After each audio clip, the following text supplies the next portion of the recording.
Alors, la commission indépendante sur les abus sexuels dans l'Église, la CIAZ, a été créée avec 3 missions, donc créée par la COREF, qui est la Conférence des ordres religieux et religieuses de France, et la CEF, qui est la Conférence des évêques de France, qui a nommé Jean-Marc Sauvé, qui est l'ancien vice-président du Conseil d'État, qui est un haut fonctionnaire avec un parcours qui démontre sa très grande indépendance, qui a lui-même composé une commission de 22 membres, pluridisciplinaires, des avocats, des magistrats, des psychologues, des psychiatres, des spécialistes de la petite enfance, avec 3 missions.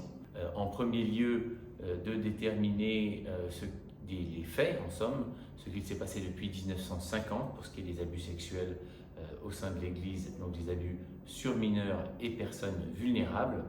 La seconde mission est d'apprécier la façon dont l'Église a traité ces différents cas.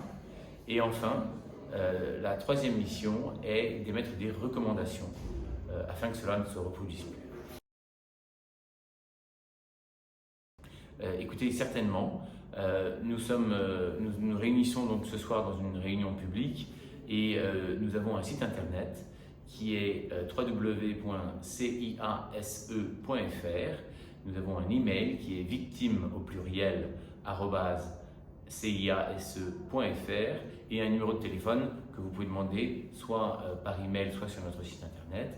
Et nous avons un réseau local, France Victime, et nous avons un numéro, comme je vous dis, que vous pouvez trouver sur notre site internet, qui vous donnera accès à une personne tous les jours, de 9h à 17h me semble-t-il, heure de la métropole malheureusement, afin de vous entretenir avec des membres de la CIAZ ou des écoutants qui vont vous diriger vers des membres de la CIAZ et dans les étapes à venir, à faire ensuite.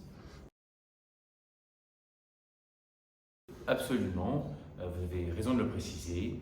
Les victimes qui viennent nous voir sont les seules à décider du sort de leur témoignage. C'est-à-dire qu'à aucun moment nous divulguerons ce témoignage qu'ils nous font.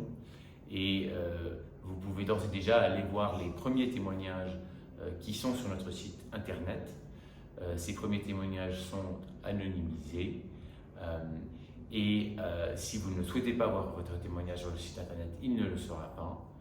Et à ce jour, nous avons eu plus de 4000 appels. Nous avons rencontré lors d'entretiens individuels plus de 150 victimes. Et nous nous attendons à en recevoir encore, de Martinique bien sûr et d'ailleurs. Qu'est-ce que j'en pense? C'est une commission voulue par l'Église. L'Église est la première institution à justement faire ce travail, d'aller regarder dans le monde, pas dans le monde entier, mais dans le monde des hommes et des femmes, dans la société si vous préférez, s'il y a eu des victimes qui ne se sont pas déclarées, qui ont besoin de secours humain, des victimes notamment d'abus sexuels dans l'Église par des personnes consacrées.